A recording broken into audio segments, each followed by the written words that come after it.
Bonjour, dans ce film, nous allons vous montrer la saisie et la gestion des risques dans l'application TimeWinner. En s'étant identifié, nous arrivons donc sur le dashboard, sur lequel vous voyez ici la vue d'ensemble de tous les risques, problèmes des unités qui ont été sélectionnées à être montrées ici sur le dashboard. Pour voir un peu plus clair, nous allons directement aller sur le cockpit de cette unité afin de voir un sous-ensemble de tous ces risques. Voilà ce que nous voyons maintenant. Pour cette unité-là, nous avons donc ici trois risques et problèmes. Pourquoi est-ce que je parle de risques et de problèmes? Vous allez le voir d'après le système ou notre systématique de classification. Donc ici sur l'axe horizontal, nous avons la classification de l'impact, petit, moyen, grand, important.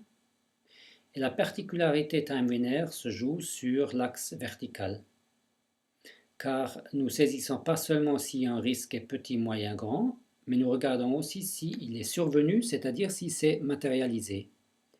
Donc un risque matérialisé, c'est en fait un problème. Donc tous les risques qui sont sur cette ligne ici en haut, ce sont des problèmes. Et pourquoi est-ce que nous mélangeons ces deux? C'est que, en fait, la gestion des risques et problèmes doit être vue de manière globale. La gestion des risques est une activité préactive, c'est-à-dire vous mettez en œuvre des actions afin de faire en sorte que le risque ait un impact moindre ou que la probabilité qu'il survient se réduise.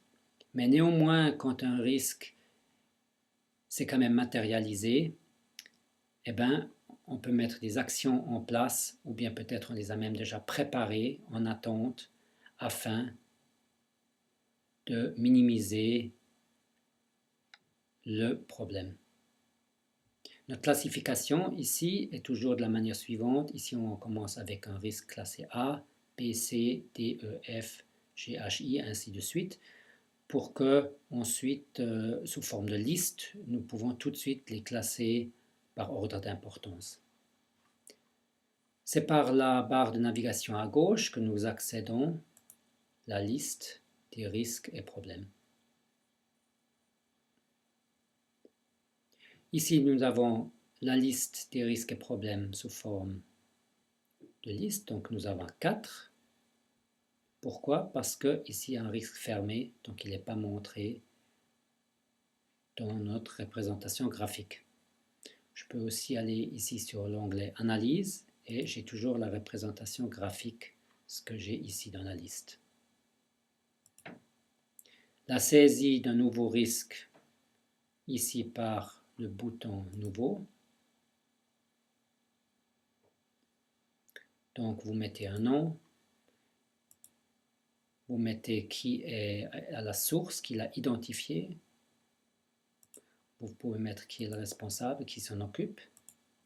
L'état, s'il est ouvert, en progression, ou bien fermé. Fermé veut dire qu'en fait, le risque ou problème s'est résolu et il ne doit plus apparaître. Vous avez une description plus détaillée. Et ici, la possibilité de saisir les suggestions, demandes et tâches concernant ce risque. Maintenant, la classification se fait ici, sur l'onglet Notation. Alors, il y a plusieurs possibilités. D'une manière, vous avez la probabilité, petite, moyenne, grande, arrivée. Donc ça, c'est la matérialisation. Vous avez la perceptibilité. La perceptibilité a un impact sur la grandeur du rond dans la représentation graphique. Plus la perceptibilité est petite, plus le rond devient grand. Pourquoi? Parce qu'en fait, des risques ou des problèmes qui sont peu perceptibles doivent avoir une attention particulière.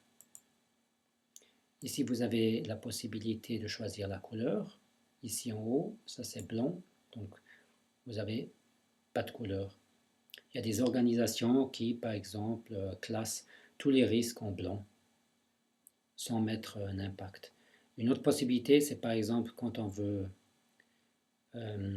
saisir des opportunités, le département marketing ou bien développement d'entreprise, eh bien, eux, ils peuvent se différencier des risques et des problèmes en mettant en couleur blanche. Et puis l'impact est déterminé par la saisie ici. Donc, dépendant de ce que vous mettez, petit, moyen, grand, très grand, le plus grand de chacune des saisies donne ensuite la saisie globale de l'impact. Revenons à la liste. Vous avez donc les possibilités suivantes de travailler ici. Vous pouvez dupliquer des risques, les éditer, les copier dans une autre unité ou même les déplacer.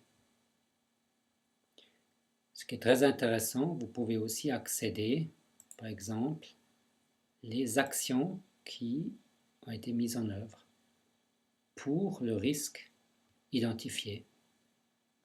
Et des actions peuvent être des tâches, des demandes ou des nouvelles informations.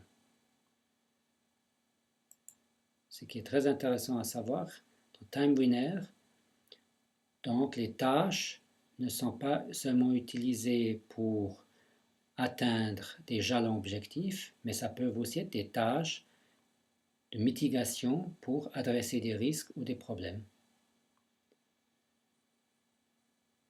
Vous pouvez aussi saisir des nouvelles tâches, demandes nouvelles, directement dans cet écran par le bouton Nouveau.